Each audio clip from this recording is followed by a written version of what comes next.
Trump's a wild guy. He's a wild guy. I'll tell you something he did that made me crazy when he was running for president.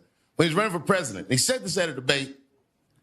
He said the Haitians in Springfield, Ohio, were eating people's dogs and cats.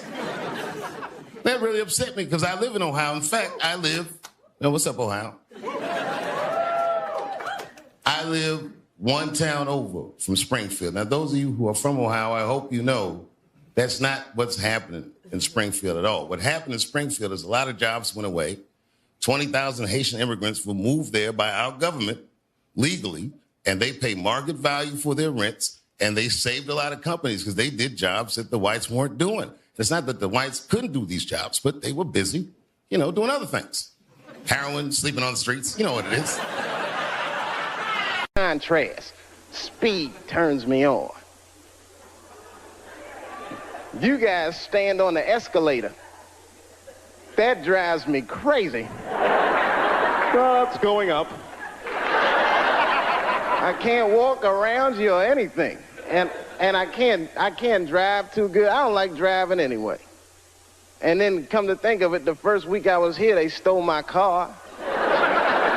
Now, granted, it was a rental car, but it still hurt. I had just put gas in it. I was very upset. But I figured it was no big deal. I bought the insurance. So I just called the rental car agency, and they sent me another one. The guy was nice on the phone. No problem, Mr. Chappelle. We're going to upgrade you. We're sending you, hold on to your hat, a Lincoln Town Car. I said, wow. Is that nice? Man, you're going to love it. Any of you guys ever see a Lincoln Town Car before? It looked like a big-ass pimp car. I was like, what is this? I couldn't even keep it in one lane. Oh, man. I felt like a pimp in that car. I did, man. I drove it down Sunset Boulevard. All the whores snapped to attention.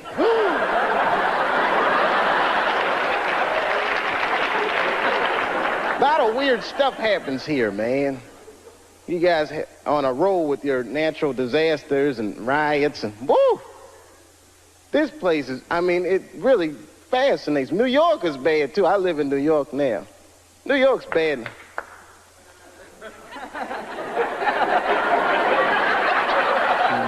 It's a lonely feeling, isn't it?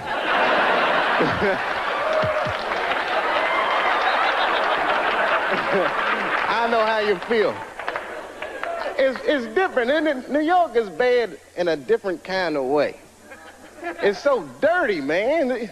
The wildlife is dirty. You ever see a New York squirrel? I'm scared of squirrels because of them. They are just filthy. Any of y'all know what squirrels are supposed to eat? Anybody? Nuts? That's what I thought. You know what I saw a squirrel eating in New York? An Egg McMuffin. Something is right. Anything they can find. They chew gum, they smoke old cigarettes. They're just foul animals, man. That whole city is crazy. I don't know. You ever notice, I don't know, like I see a couple kids in here. I don't know if you keep on superheroes because they're all like very bad role models for children. I don't know if you've ever noticed that or not. Like look at Wonder Woman. You ever just take a good look at her? Look at her clothes. Tacky, tacky, tacky. Big old red hooker boots and blue underwear with stars. What the hell is she dressed for? Look at the weapons they give a woman to fight with. A golden lasso that makes you tell the truth. What is she gonna do with that? Just catch a bad guy. Gotcha! I wasn't gonna say anything earlier, but this lasso just squeezed the truth right out of me. Terrible thing. And I'm not just picking on the women either. I'm talking about all superheroes. Can't stand superheroes. They're so prejudiced, too. You ever notice how prejudiced superheroes are? They only fight crime for the very rich. Think about it. You will never see Batman in the projects wasting his goddamn time.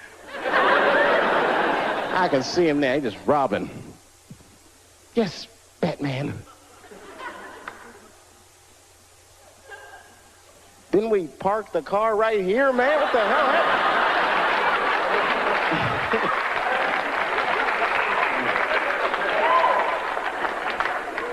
Something about New York. New York diversified me, though. I learned a lot about culture there. I mean, I'm a big culture buff.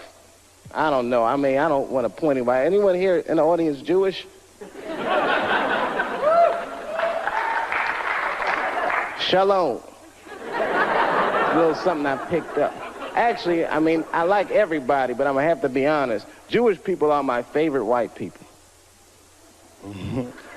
You guys are the only ones that can grow an afro if you really wanted to. I am so impressed by that. I just like the whole thing, man, and you party like black people. You're so similar. I went to a bar mitzvah when I was 13. One of the 3 best parties I've been to in my life. We got down. I walked in there, everyone from school was there. The guy from ZZ Top was on stage. I said, man, this is gonna be good. You know, we walked in the synagogue and they gave us them party hats y'all wear. I got a seat in the front. And my friend Charlie Buckholtz, that's the guy who was being bar mitzvah, he walked on stage and that whole place got quiet. He picked up these 2 scrolls, started reading from them. He wasn't really reading, he was almost singing. Baruch atah Adonai. Sounded beautiful. Now, I had never been to a synagogue before, but at a black church, if someone on stage is singing, you're supposed to sing along. Whether you know the words or not. I did the best I could.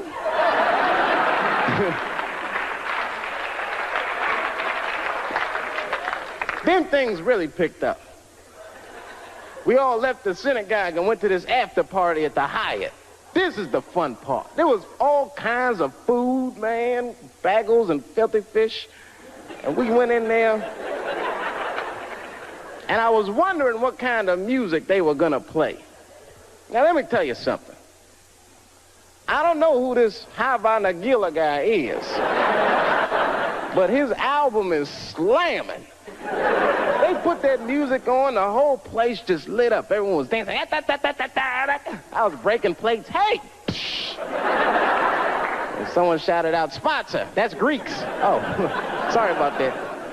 Wrong white people. But anyway, we were having a great time. I didn't even know it was a tradition. You're supposed to pick the person who's being bar mitzvah. You pick their mother up in a chair and dance around the party. I did not know that that was a tradition. I mean, I was just thinking, man, we are out of control tonight.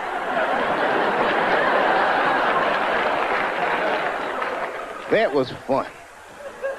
It broadened my horizons, man. I mean, I was a very ignorant child. I didn't know a lot of things. Like when I was growing up, I don't want to offend anybody here, we're happy. Just to be white. I know it sounds silly. I thought you just walked around, hallelujah, I'm white. This feels great. Taxi. Just checking. Go ahead. Thank you, everybody. Dave Chappelle. Dave Chappelle. Excellent, Dave. Excellent. Dave Chappelle, ladies and gentlemen.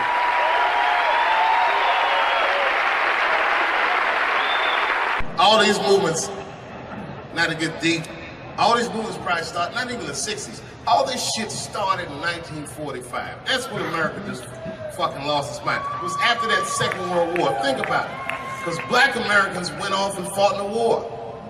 They went to Europe. They made more money than they ever made in America. They might even got their dick sucked by white women. And then they came back to the United States and they looked around and they said, you know what? I don't like the way I'm being treated around here. But it wasn't just black dudes. At the same time, all the women in America went into the workforce because all the men were gone. That's when you see that old poster in the 40s with that dyke, like, we can do it. That's where that's from. And these women made money, and then the dudes came back home and started telling these women what to do, and they were like, yo, I'm not feeling you, nigga. At the same time, the CIA started experimenting with a drug in San Francisco. Back then, nobody knew about it, called LSD.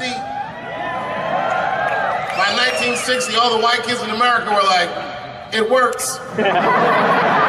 And a new school of thought was unleashed on the American consciousness. People had never even thought like that before, and now they were thinking like that in mass. White kids in mass were like, fuck our parents' plans for us. By the time 1960 rolled around, the President of the United States was 42 years old. He was the next best hope. And they blew his brains out in Dallas in fucking parade. That's the most gangster shit. There were 8 major assassinations in the 60s. Kennedy, X, King, Everett. And then by the 70s, the white youth culture and the Black Panthers and the black youth culture started to merge. And you started to see Timothy Leary meeting Eldridge Cleaver in Africa, not Oakland. And that was the beginning of the 70s, one of the most turbulent decades this nation has ever seen. And I say all that to say this, that in that turbulent historical context, Bill Cosby raped 34 people.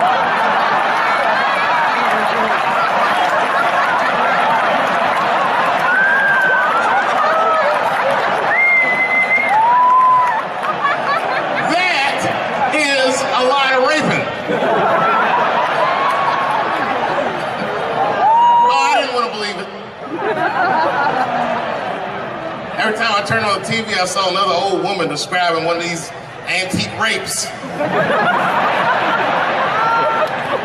These rapes were old school. They'd be like, and then Bill Cosby pulled my bloomers down. Bloomers? I saw him peering through me through a large cloud of vagina hair. Vagina hair? I've seen that in years.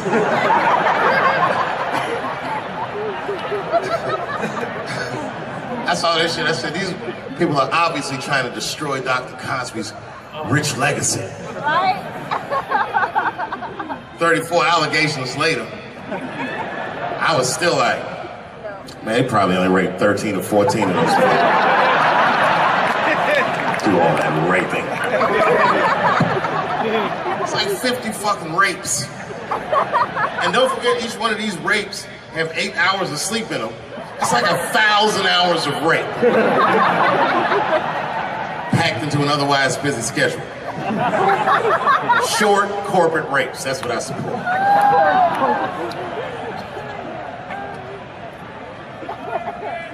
Why would they sleep? That's what I don't understand.